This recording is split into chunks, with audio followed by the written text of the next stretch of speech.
الحمد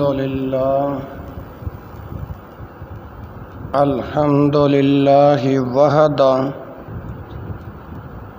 والصلاة والسلام علی من لا نبی بعد اما بعد۔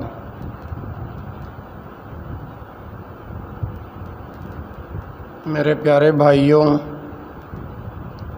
بات ہماری یہاں تک پہنچی تھی کہ ان ابی ہریرہ رضی اللہ عنہ قال قال رسول اللہ صلی اللہ علیہ وسلم من قال سبحان اللہ وبحمدہ مئۃ مرۃ حطت خطایاہ وإن كانت مثل زبد البحر، متفق علیہ۔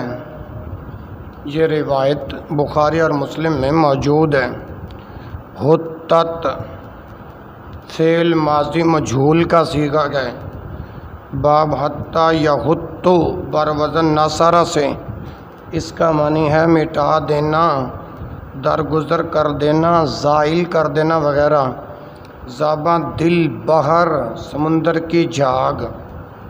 ابو ہریرہ رضی اللہ تعالی عنہ سے مروی ہے کہ رسول اللہ صلی اللہ علیہ وسلم نے فرمایا من قال سبحان اللہ وبحمدہ مئۃ مرۃ، جس نے 100 مرتبہ سبحان اللہ وبحمدہ کہا، یعنی پاک ہے اللہ اپنی تعریف کے ساتھ، حطت خطایاہ اس کے گناہ مٹا دیے جاتے ہیں، وَإِن كَانَتْ مِثْلَ زَبَدِ الْبَحْرِ، اگرچہ سمندر کی جھاگ کے برابر ہی کیوں نہ ہوں۔ میرے بھائیوں، اس حدیث سے مذکورہ کلمہ کی فضیلت معلوم ہوتی ہے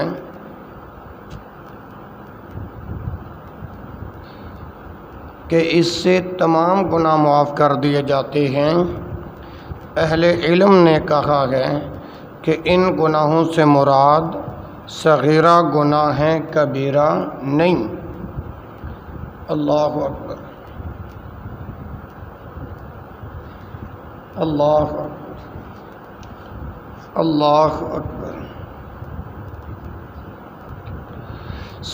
کبیرہ گناہ جو ہیں وہ صرف توبہ کے ساتھ ہی معاف ہوتے ہیں۔ البتہ بعض نے کہا ہے اگر کسی کے صغیرہ گناہ نہ ہوں، صرف کبیرہ ہی ہوں، تو امید ہے اس کلمہ کی برکت سے ان میں بھی تخفیف کر دی جائے گی۔ ایک روایت میں ہے کہ جو شخص سبحان اللہ العظیم وبحمدہ کہے، اس کے لیے جنت میں کھجور کا درخت لگا دیا جاتا ہے۔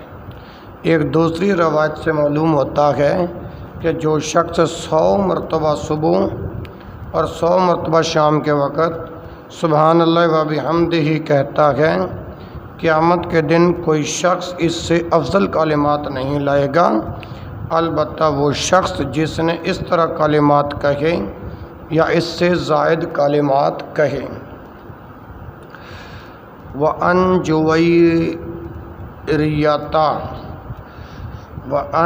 جویریۃ بنت الحارث رضی اللہ عنہ قالت قال لی رسول اللہ صلی اللہ علیہ وسلم لقد قلت بعدک 4 کلمات لو وزنت بما قلت منذ اليوم لو زنتهن سبحان اللہ وبحمدہ عدد خلقہ ورضا نفسہ وزینت عرشہ ومداد کلماتہ۔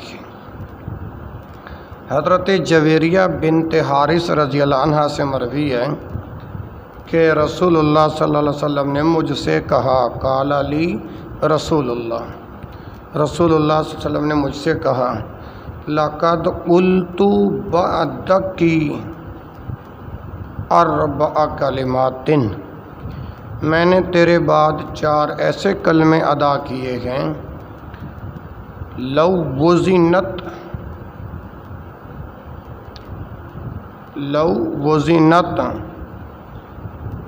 بما قلت منذ اليوم، کہ اگر ان کا تیرے اب تک کہے گئے کلمات سے موازنہ کیا جائے تو لو زنتہن، ان کا وزن زیادہ ہو جائے گا۔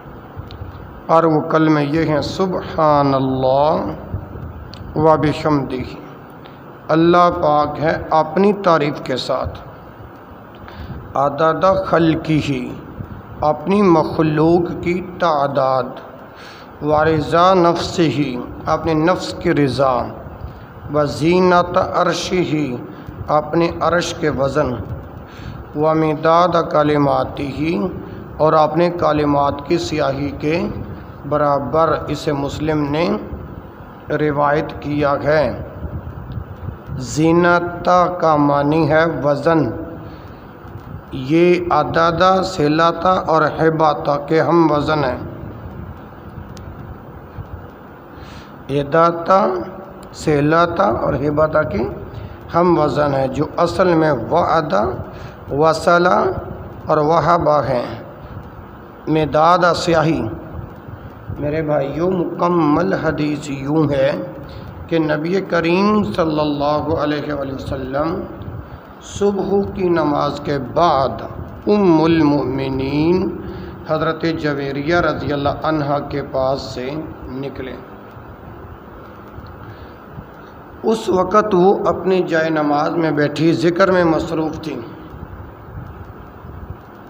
پھر آپ صلی اللہ علیہ وسلم دوپہر کے وقت واپس تشریف لائے تو دیکھا وہ وہیں بیٹھی ہیں۔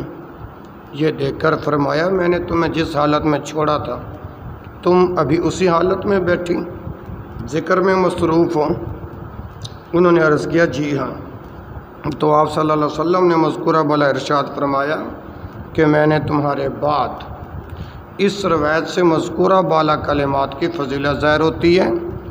یہ بھی معلوم ہوا کہ جو کلمہ جتنا زیادہ افضل ہوگا روز قیامت ترازو میں اس کا وزن بھی اتنا ہی زیادہ ہوگا۔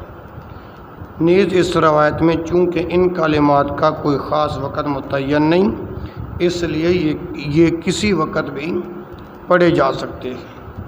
وعن ابی سعید الخدری رضی اللہ عنہ قال قال رسول اللہ صلی اللہ علیہ وسلم الباقیات الصالحات لا الہ الا اللہ وسبحان اللہ واللہ اکبر والحمد للہ ولا حول ولا قوة الا باللہ، اخرجہ النسائی وصححہ ابن حبان والحاکم۔ حضرت ابو سعید خدری رضی اللہ عنہ سے مروی ہے کہ رسول اللہ صلی اللہ علیہ وسلم نے فرمایا اللہ اکبر، الباقیات الصالحات، اللہ اکبر، الباقیات الصالحات، باقی رہنے والے اچھے کلمات یہ ہیں لا الہ الا اللہ، اللہ کے علاوہ کوئی معبود برحق نہیں، وسبحان اللہ، اللہ پاک ہے، واللہ اکبر، اللہ سب سے بڑا ہے، والحمد للہ، تمام تعریفیں اللہ ہی کے لیے ہیں، ولا حول ولا قوة الا باللہ، اور برائی سے بچنے اور نیکی کرنے کی طاقت ولا قوة الا باللہ صرف اللہ ہی کی توفیق و مدد کے ساتھ۔ اسے نسائی نے روایت کیا، ابن حبان اور حاکم نے اسے صحیح کہا ہے۔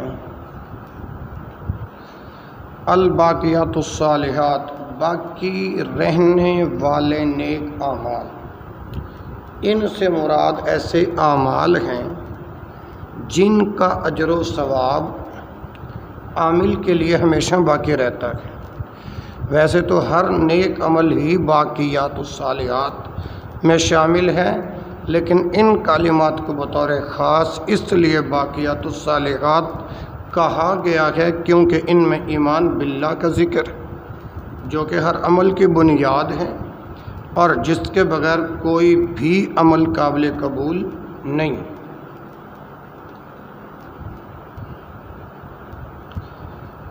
لا حول کے متعلق اہل علم کا کہنا ہے حول کا معنی ہے حرکت اور ہیلا، یعنی اللہ کی توفیق کے بغیر نہ کوئی حرکت کرنے کی طاقت ہے اور نہ ہی کوئی ہیلا۔ اور بعض نے یہ معنی بیان کیا ہے کہ برائی سے بچنے اور نیکی کرنے کی طاقت نہیں مگر صرف اللہ کی توفیق سے ہی۔ وَأَن سَمُورَةَ بْنِ جُندُبٍ رضی اللہ عنہ قال قال رسول اللہ صلی اللہ علیہ وسلم احب الکلام الی اللہ اربع لا یضرک بأیہن بدأت سبحان اللہ والحمد للہ ولا الہ الا اللہ واللہ اکبر۔ حضرت سمورہ بن جندب رضی اللہ عنہ سے مروی ہے کہ رسول اللہ صلی اللہ علیہ وسلم نے فرمایا احب الکلام الی اللہ اربع، اللہ تعالیٰ کا پسندیدہ کلام 4 کلمے۔ کتنے کلمے؟ 4۔ لا یضرک بأیہن بدأت، جس کے ساتھ بھی ابتدا کرے تجھے نقصان نہیں پہنچے گا۔ وہ کلمے یہ ہیں سبحان اللہ، اللہ پاک ہے، والحمد للہ، تمام تعریفیں اللہ ہی کے لیے ہیں، ولا الہ الا اللہ، اللہ کے علاوہ کوئی معبود برحق نہیں، واللہ اکبر، اور اللہ سب سے بڑا ہے۔ اللہ اکبر، اللہ اکبر۔ عن ابی موسیٰ الاشعری رضی اللہ عنہ قال قال لی رسول اللہ صلی اللہ علیہ وسلم یا عبد اللہ بن قیس، یا عبد اللہ بن قیس، الا ادلک علی کنز من کنوز الجنۃ لا حول ولا قوۃ الا باللہ، متفق علیہ۔ زاد النسائی ولا ملجأ من اللہ الا الیہ۔ کنز کہتے ہیں خزانہ کو، اس کی جمع آتی ہے کنوزن، کنوز، ملجأ جائے پناہ۔ حضرت ابو موسیٰ اشعری رضی اللہ عنہ سے مروی ہے کہ رسول اللہ صلی اللہ علیہ وسلم نے مجھ سے فرمایا یا عبد اللہ بن قیس، اے عبداللہ بن قیس، الا ادلک علی کنز من کنوز الجنۃ، کیا میں تمہیں جنت کے خزانوں میں سے خزانہ نہ بتاؤں؟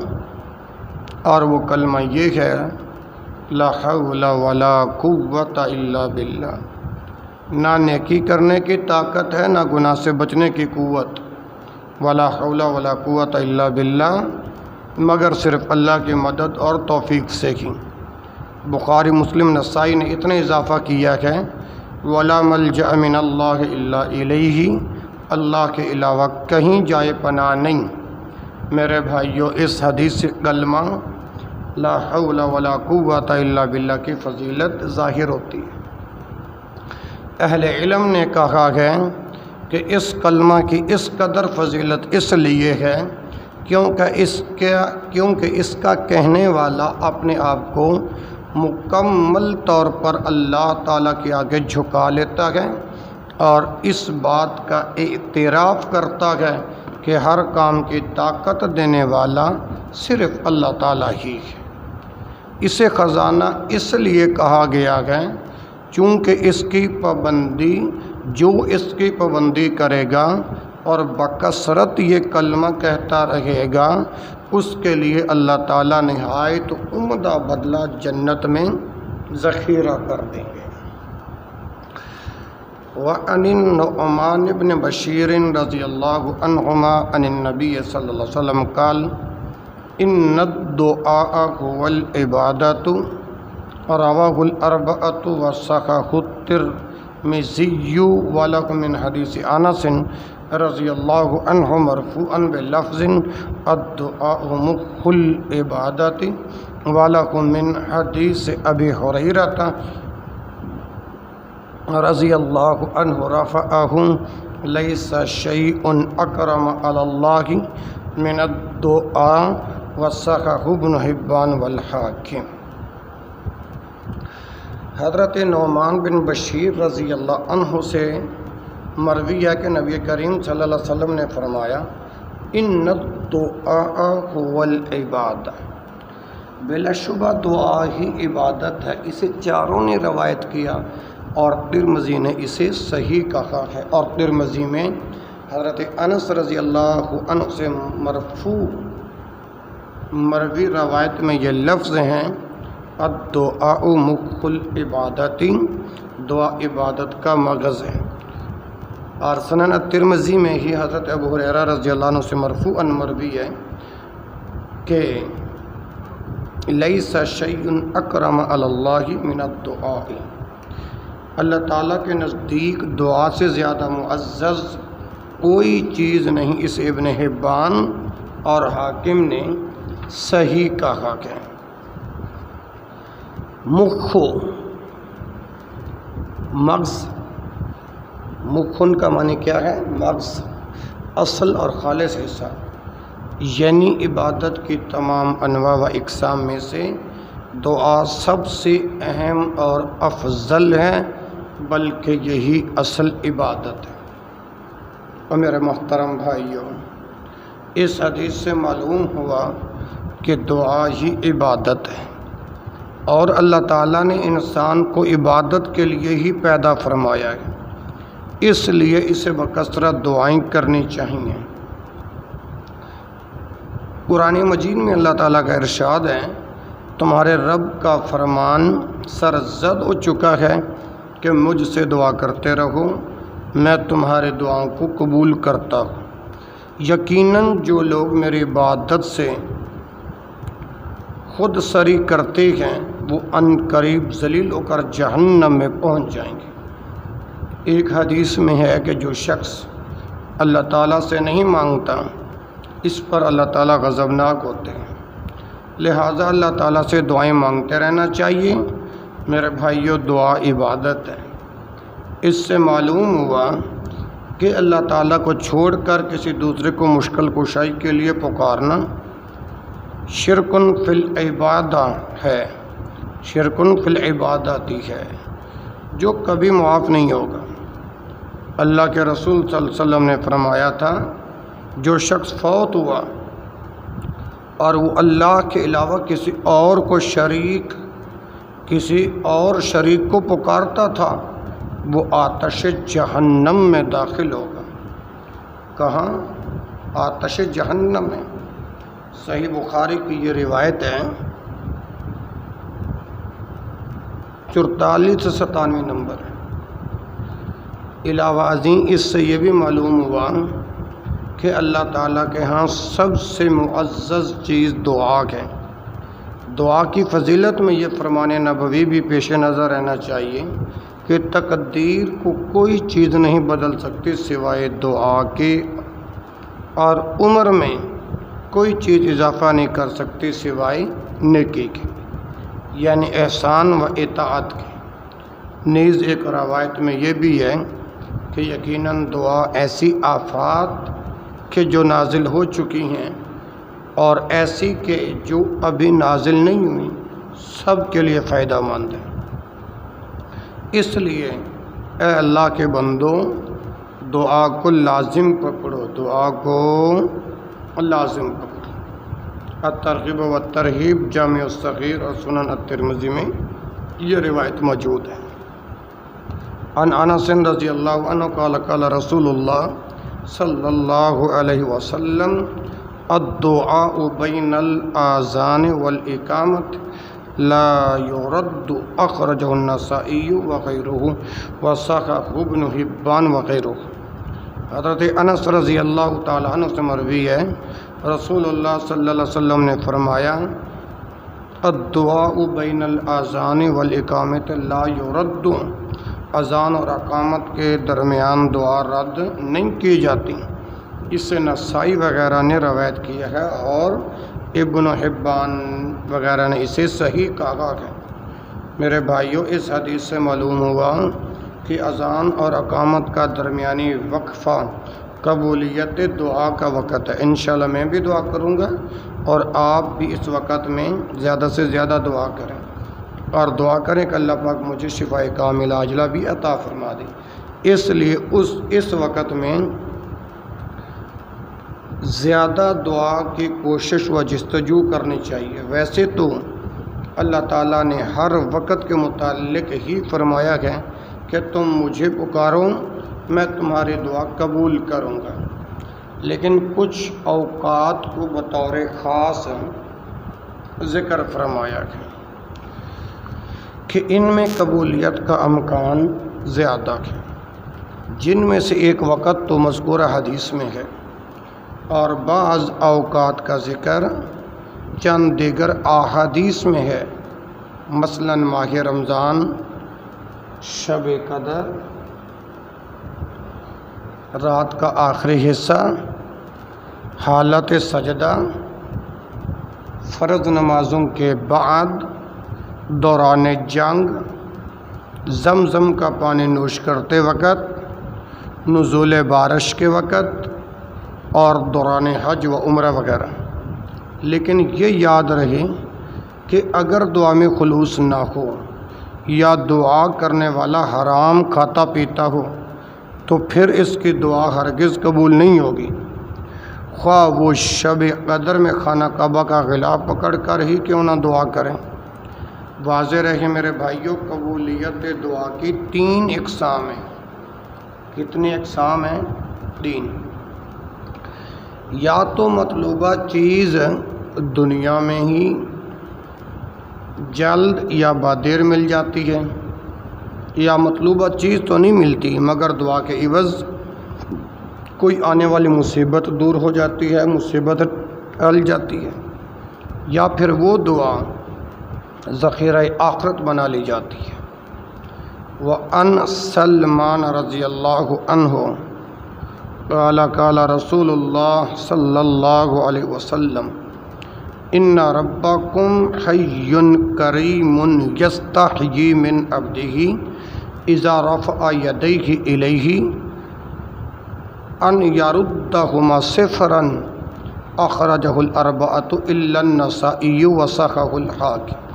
حی حیادار کریم کرم والا صفرا خالی۔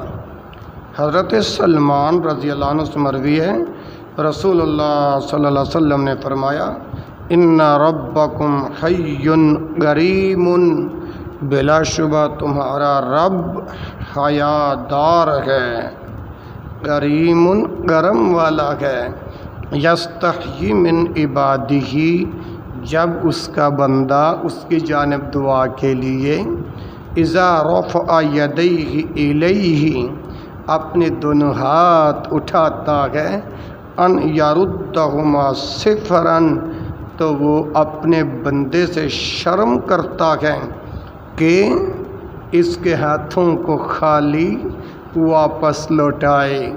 اسے ابو داؤد، ترمذی اور ابن ماجہ نے روایت کیا اور حاکم نے اسے صحیح کہا ہے، حاکم نے اسے صحیح کہا ہے۔ میرے بھائیوں، اس حدیث سے معلوم ہوا دعا کے وقت ہاتھ اٹھانا قبولیت دعا کا ایک ذریعہ اور آداب دعا میں سے ایک ادب ہے۔ ایک روایت میں ہے کہ نبی کریم صلی اللہ علیہ وسلم سے ایک صحابی کے لیے دعائے مغفرت کی درخواست کی گئی تو آپ صلی اللہ علیہ وسلم نے دونوں ہاتھ اٹھا کر اس کے لیے مغفرت کی دعا فرمائی۔ اس حدیث کا میں حوالہ دینا ضروری سمجھوں گا۔ یہ کتاب المغازی میں روایت موجود ہے، صحیح بخاری کتاب المغازی، باب غزوۃ اوطاس 4323۔ یہ حوالہ میں کیوں دیا ہے؟ کیونکہ جو متشدد قسم کے لوگ ہیں نا، وہ کہتے ہیں کہ رسول اللہ صلی اللہ علیہ وسلم سے ہاتھ اٹھانا ثابت ہی نہیں۔ لیجئے، یہ میں نے حوالہ دے دیا، چیک کر لیجئے۔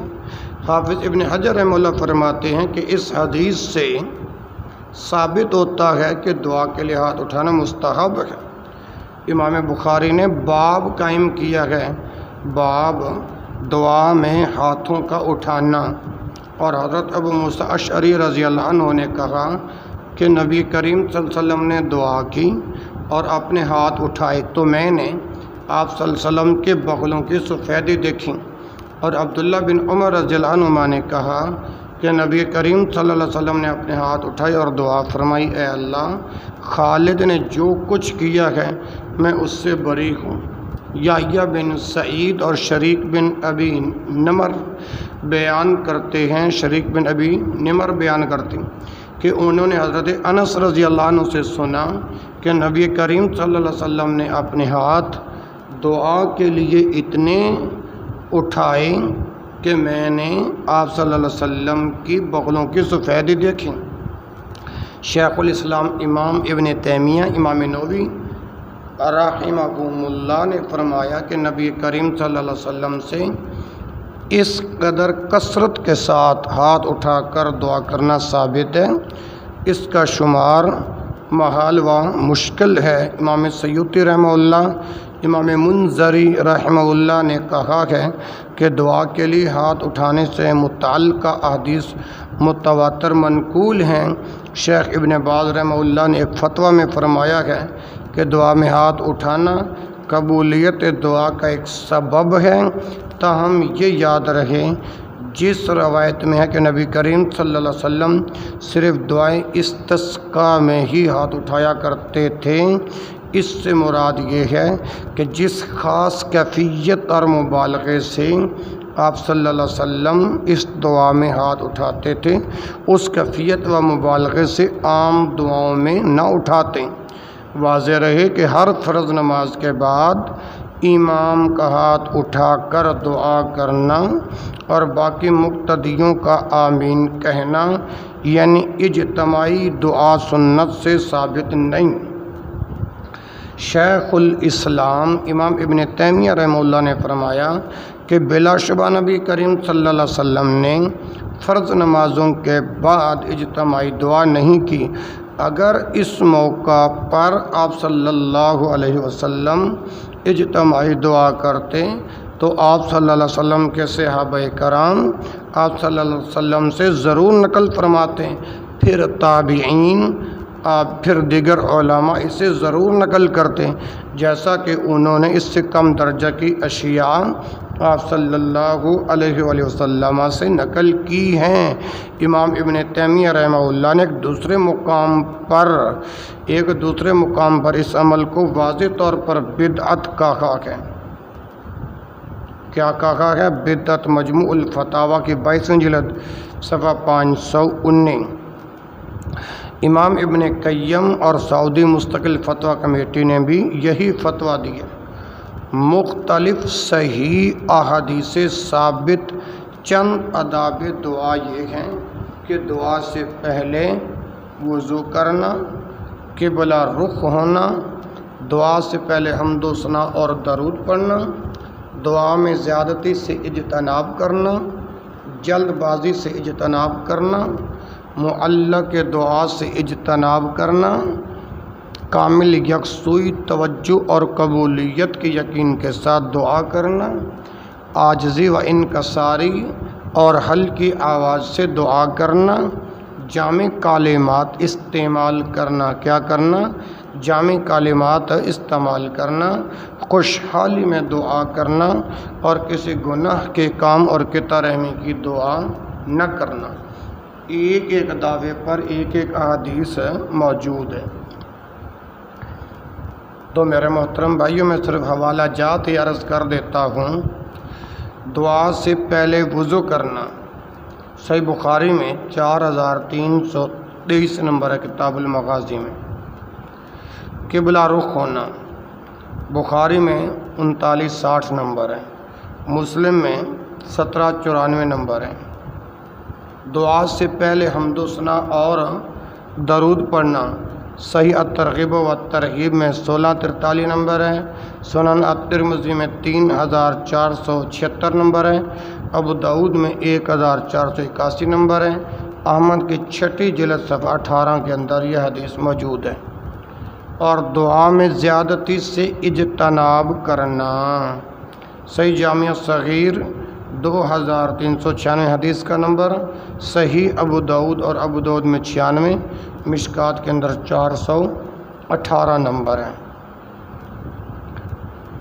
جلد بازی سے اجتناب کرنا، بخاری میں 6340 نمبر ہے حدیث کا، مسلم کے اندر 2735 نمبر ہے، ابو داؤد کے اندر 1448 نمبر ہے، سنن الترمذی میں 3387 نمبر ہے۔ معلق دعا سے اجتناب کرنا، بخاری میں یہ روایت ہے کتاب التوحید کے اندر 7477، مسلم کے اندر 2678، ادب المفرد، نسائی فی الکبریٰ کی چھٹی جلد 1042 نمبر ہے، ابن ابی شیبہ جلد نمبر 10 صفحہ 198 کے اندر یہ حدیث موجود ہے۔